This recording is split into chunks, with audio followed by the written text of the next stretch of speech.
नमस्कार, मी धनंजय सानप द ॲग्रोवन शोमध्ये तुमचं स्वागत. पश्चिम आशियातील युद्धामुळे आपल्याकडे स्वयंपाकघरातील आणि व्यावसायिक गॅसच्या टंचाईनं चांगलंच डोकं वर काढलंय.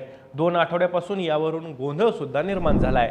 देशात LPG गॅसचा तुटवडा नाहीये असा केंद्र सरकारचा दावा आहे, तर दुसरीकडे या युद्धाच्या पार्श्वभूमीवरती LPGचे दर वाढून आणखी झटका ग्राहकांच्या खिशाला बसण्याची शक्यता सुद्धा व्यक्त केली जाते आहे.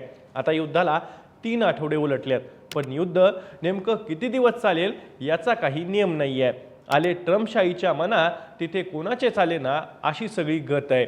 म्हणजेच युद्ध लांबलं तर त्याची झळ आणखी तीव्र होण्याची शक्यता सुद्धा नाकारता येत नाही.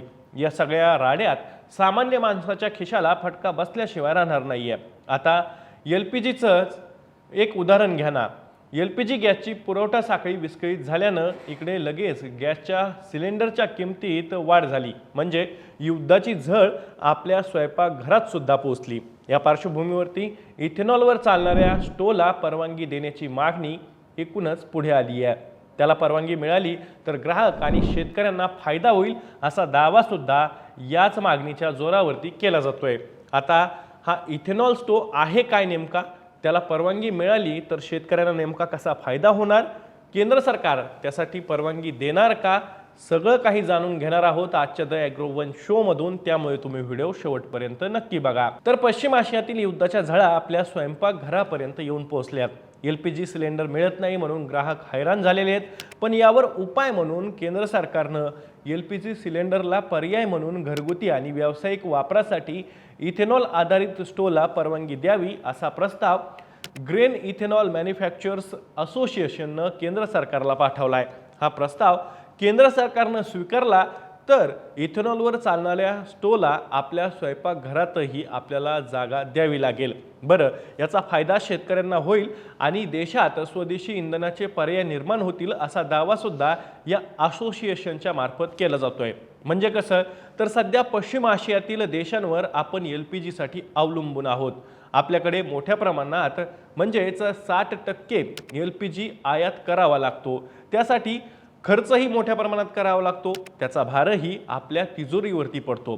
त्यामुळे जसं भारतानं इथेनॉल मिश्रित पेट्रोल आणि राष्ट्रीय बायोफ्युल धोरण राबवून देशात इथेनॉलला मजबूत असा आधार दिला, त्यामुळे झालं काय, तर वाहन क्षेत्राला तर मदत झालीच, पण कृषी क्षेत्राला जशी चालना मिळाली आणि त्यामुळे इथेनॉलमुळे शेतकऱ्यांचं उत्पन्न वाढीसाठी मदत होऊ लागली, तसंच आता इथेनॉलवरील स्टोसाठी सुद्धा धोरण आखलं तर त्याचा फायदा ग्राहकांच्या सोबतच शेतकऱ्यांना आर्थिक उत्पन्न वाढवण्यात होईल. म्हणजेच इथेनॉलची मागणी वाढेल असा दावाही ग्रेन इथेनॉल मॅन्युफॅक्चरर्स असोसिएशननं या प्रस्तावात केला आहे. अर्थात त्यासाठी केंद्र सरकारचा धोरणांचा भक्कम पाठिंबा सुद्धा गरजेचा आहे. आता तुमच्यातले बरेच जण असंही म्हणतील की यात धोरणाचा नेमका संबंध काय, तर सांगतो. तुम्हाला आठवत असेल, प्रत्येक घरात आपण जे सिलेंडर वापरतो किंवा पाहतो त्यामागे केंद्र सरकारच्या उज्ज्वला योजनेचा मोठा हात आहे. केंद्र सरकारनं 2016 पासून उज्ज्वला योजना राबवायला सुरुवात केली. यामार्फत ग्राहकांना, विशेषतः दारिद्र्य रेषेखालील ग्राहकांना, सामान्य नागरिकांना या सिलेंडरसाठी अनुदान सुद्धा दिलं जाऊ लागलं. म्हणजे या सिलेंडरच्या आधी ग्रामीण भागात चुलीशिवाय स्वयंपाक करता येत नव्हता. विजेवरची शेगडी, रॉकेलवरचा स्टोव हे पर्याय होते, पण त्यासाठी एकतर जास्त पैसा खर्च करावा लागत होता. म्हणजे सिलेंडरच्या आधी ग्रामीण भागात चुलीशिवाय स्वयंपाक करता येत नव्हता. विजेवरची शेगडी, रॉकेलवरचा स्टोव हे पर्याय होते, पण त्यासाठी एकतर जास्त पैसे मोजावे लागत होते आणि धुरामुळे आरोग्यावर परिणाम होत होते, ते सुद्धा गंभीर. त्यामुळं LPG सिलेंडर प्रत्येक घरात पोहोचला पाहिजे यासाठी अनुदान देऊन प्रोत्साहन देण्यास सुरुवात करण्यात आली. त्यामुळे चुलीतल्या जाळल्या जाणाऱ्या सरपण गवऱ्याऐवजी घरोघरी सिलेंडर आले. तसंच आता इथेनॉल स्टोसाठी केंद्र सरकारनं प्रोत्साहन द्यावं अशी मागणी या प्रस्तावात करण्यात आली आहे. हा प्रस्ताव सध्या संबंधित मंत्रालयाला सादर करण्यात आला आहे.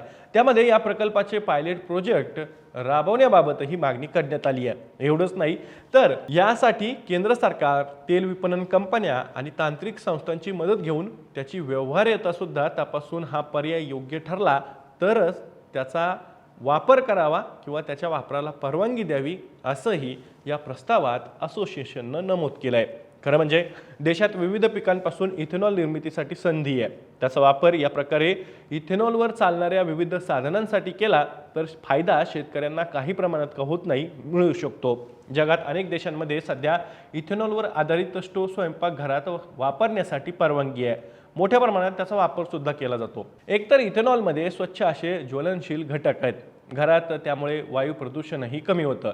जसं रॉकेलवर चालणाऱ्या स्टोव्हमुळे धूर जास्त निघतो, तसा इथेनॉलवर स्टोव्ह चालवल्यामुळे निघत नाही. त्यामुळे त्याचा फायदा असल्याचा दावाही ग्रेन इथेनॉल मॅन्युफॅक्चरर्स असोसिएशनने केला आहे. आता सध्या जगभरात पश्चिम आशियातील देशांमध्ये LPGचा पुरवठा आणि त्याची साखळी ही विस्कळीत झालेली आहे. त्यामुळे LPGच्या किमतीत वाढ होण्याची चिन्ह सुद्धा अधिक दिसत आहेत. यावर स्वदेशी इथेनॉलचा वापर करून पर्यायी इंधनाचे स्रोत शोधण्याची गरज असल्याचं सुद्धा या असोसिएशनचं मत आहे. आता पंतप्रधान नरेंद्र मोदी यांनी सोमवारी म्हणजे 23 मार्च रोजी LPGच्या तुटवड्यावरून लोकसभेत एक निवेदन सादर केलं. यावेळी ते बोलताना असंही म्हणाले की इथेनॉलच्या वापरामुळे क्रूड ऑइलची आयात 4.5 कोटी बॅरलनं कमी झाली आहे. पंतप्रधानांच्या या माहितीवरून इथेनॉलचं महत्त्व आपल्या सुद्धा लक्षात येतं. पण इथेनॉल निर्मितीसाठी धोरणांच्या पातळीवरचा लकवा शेतकऱ्यांना मात्र झटका देतो, हे तितकंच खरं आहे.